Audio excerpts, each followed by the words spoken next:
Bueno, como aquí tenemos el descubrimiento clave con el telescopio, mis compañeros son Juan Camilo Jiménez Toar y Juan David León Ramírez, y pues la persona que le habla, Harold Palacio. En esto les vamos a hablar sobre el libro de Galileo, y esta se va a dividir en 4 subgrupos, donde por primero tenemos la observación rigurosa, donde Galileo rompe con la idea de que todo se puede saber solo leyendo a Aristóteles o razonando. Él mira a la naturaleza directamente y usa instrumentos como el telescopio para ver más allá de lo que el ojo humano le permite. También tenemos la matematización de la realidad, que aquí es donde Galileo dice que el universo está escrito en un lenguaje matemático para él, solo con fórmulas y números donde podamos entender los fenómenos como el movimiento de los proyectiles o la caída de los cuerpos, que más adelante se explicará. También tenemos la experimentación controlada, donde no solo observaba, sino también provocaba fenómenos, por ejemplo, construir planos inclinados para ver cómo caen los cuerpos, repite el experimento muchas veces y mide. Y así puede comprobar si lo que predice se cumple o no. Y por último, en el capítulo 1 tenemos el rechazo de la autoridad ciega. Aquí critica que muchos crean algo solo porque lo dijo Aristóteles o la Iglesia. Galileo defiende que lo importante es comprobar los hechos, no quien lo dijo. Siguiendo tenemos el capítulo 2, donde es el telescopio y la revolución astronómica. En este solo vamos a tener como 3 subgrupos, donde el descubrimiento clave con el telescopio, gracias a que mejoró el telescopio, gracias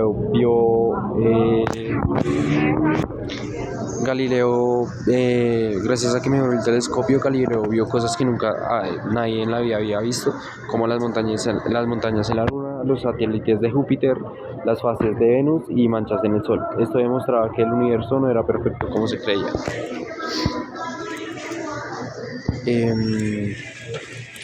Consecuencias científicas. Estos hallazgos apoyaban la teoría heliocéntrica de Copérnico. La Tierra no es el centro. Además, se rompe la creencia de que el cielo es inmutable y perfecto.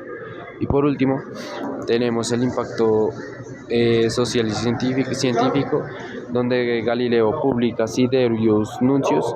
Su fama se extiende por toda Europa, pero también enfrenta críticas, sobre todo de la Iglesia, ya que sus descubrimientos contradicen las ideas religiosas y tradicionales que estos ya venían teniendo. Bueno, aquí continuando con el capítulo 3, el cual se titula El nacimiento de la física moderna, del pensamiento filosófico a la ciencia experimental, cómo Galileo transformó el estudio del movimiento en física moderna. Este capítulo lo seccioné en 4 partes para que tuviera un mejor entendimiento. En eh, la primera parte la tengo como titular Ruptura con Aristóteles y Nacimiento de la física moderna. Aquí Galileo rompió con la antigua física de Aristóteles, como decía que las cosas se mueven por su naturaleza. En vez de eso, él propuso fue observar, experimentar y usar las matemáticas. Él, en su obra de discursos y demostraciones matemáticas, él sienta las bases de la física moderna. Entonces, Galileo se inspira en Arquímedes por su uso del experimento y en Euclides por su razonamiento lógico y matemático.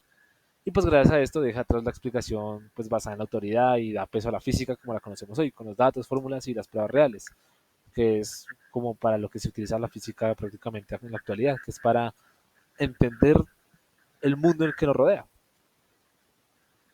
La segunda diapositiva que tenemos, o la segunda parte, es el movimiento uniforme y acelerado. Galileo en ese momento distinguió entre dos tipos de movimiento, el uniforme y el acelerado. Como primero, en el movimiento uniforme, el objeto se mueve con velocidad constante. Como pueden ver en la fórmula, es S igual a B por T, donde la S es la distancia recorrida, B es la velocidad constante y T es el tiempo. Y en cambio, para el movimiento uniformemente acelerado, como el de un cuerpo que cae, la distancia recorrida aumenta proporcionalmente al cuadrado del tiempo. Y la fórmula que Galileo deduce es la que vemos en pantalla, la cual es S igual a un medio por G, que en este caso es A, pero es G, por T al cuadrado. Eh, Esa es la distancia recorrida. A en este caso es G, en realidad es la gravedad, la aceleración de la gravedad, que ya sabemos aproximadamente es entre 9.8 o 9.81, a veces lo redondeamos a 10. Esto obviamente por segundos al cuadrado. Y T sigue siendo el tiempo transcurrido. Esto significa que si duplicamos el tiempo, la distancia no se duplica, sino se cuadruplica. O sea, Galileo confirmó esto con el experimento usando posiblemente los planos inclinados. Ah, y un reloj de aguja. Ya en la parte 3, la cual llamé trayectorias y proyectiles, Galileo también estudió cómo se mueven los objetos cuando los lanzamos al aire. Y pues descubrió que un proyectil sigue una trayectoria curva, o sea, una parábola. Porque combina dos tipos de movimiento. En este caso, el movimiento horizontal uniforme se representa con la fórmula x igual a b sub x por t. ¿Qué es x? X es la distancia horizontal recorrida, b sub x es la velocidad horizontal constante y t es el tiempo. Después solamente seguimos con el movimiento vertical acelerado, que es la fórmula que vemos en pantalla, que es y igual a un medio por g por t al cuadrado. Lo mismo. Bueno, lo mismo no, porque y es la altura en la que cae el objeto. Ya g es la aceleración de la gravedad y t sigue siendo el tiempo. Entonces, cuando juntamos estos dos movimientos, el resultado es una parábola. Esto para Galileo fue una innovación, obviamente, que derrumbó la teoría de la antigüedad del ímpetus y pues explicó científicamente cómo se mueve un proyectil. Y para la cuarta sección del capítulo, titulada Principio de Inercia y Relatividad Galileana, una de las ideas más revolucionarias de Galileo fue el principio de inercia, y dice que un cuerpo permanece en reposo o se mueve con velocidad constante en línea recta, a menos que una fuerza externa lo modifique. Para demostrarlo, pues Galileo usó un ejemplo del barco, y es que dentro de un barco que se mueve suave y recto, pues todo ocurre igual que si estuviera quieto. Eh, los objetos caen recto, las gotas caen vertical y todo se comporta normal. Aquí nos dice que literalmente Galileo ya está hablando de la relatividad, o sea, nace la idea de la relatividad galileana.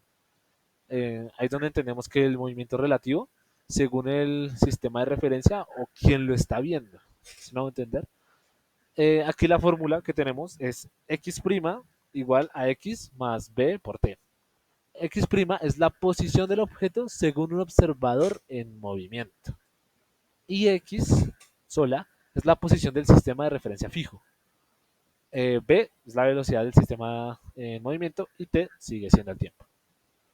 Esto explica del por qué no sentimos que la Tierra se mueve. O sea, como ya sabemos, la Tierra gira a una velocidad demasiado alta y aún así sentimos como si estuviera quieto, o sea, como si no pasara nada.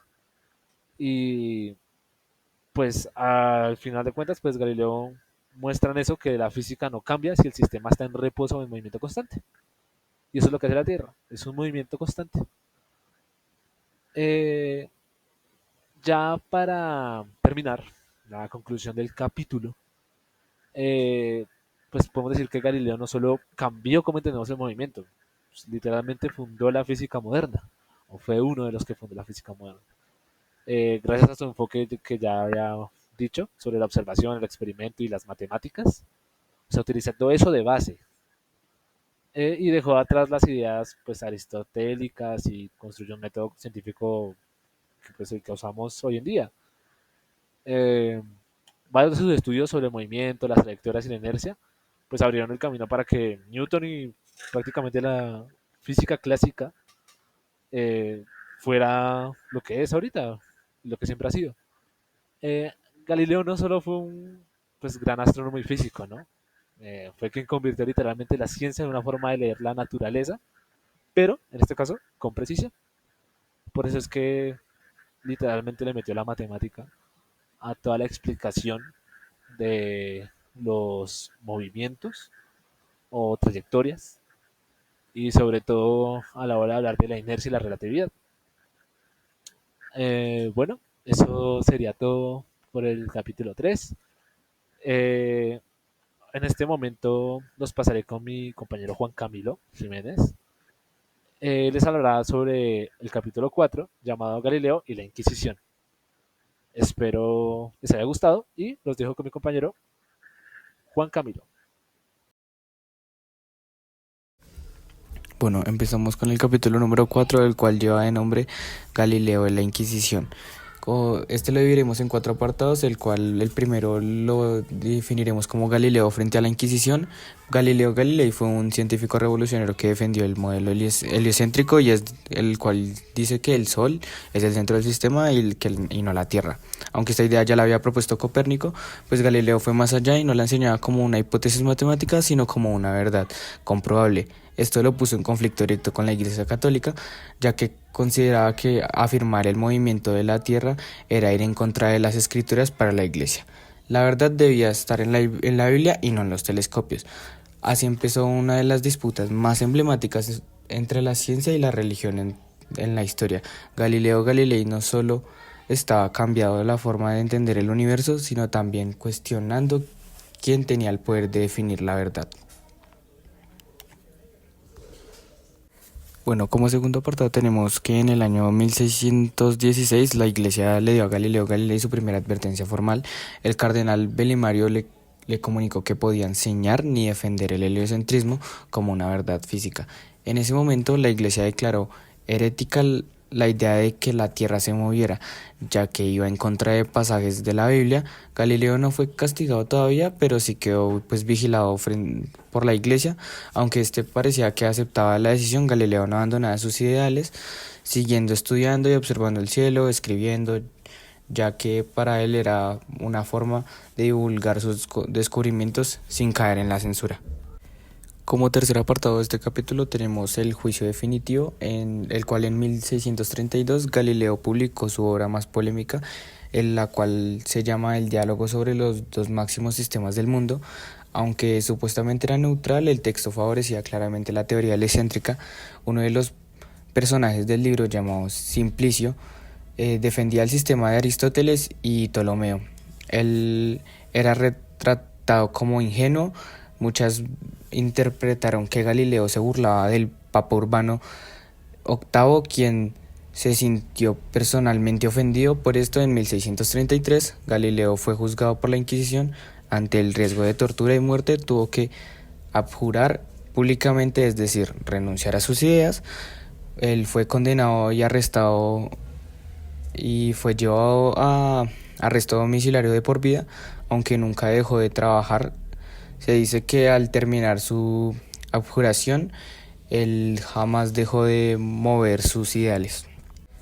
Como cuarto y último apartado de este capítulo tendríamos el legado de Galileo, el cual, a pesar de su condena, siguió escribiendo y aportando a la ciencia. En 1638, ya casi ciego, él publicó Discursos y demostraciones matemáticas en torno a dos nuevas ciencias, una obra clave para la ciencia moderna, y sus libros fueron publicados por la Iglesia y su nombre quedó manchado por décadas.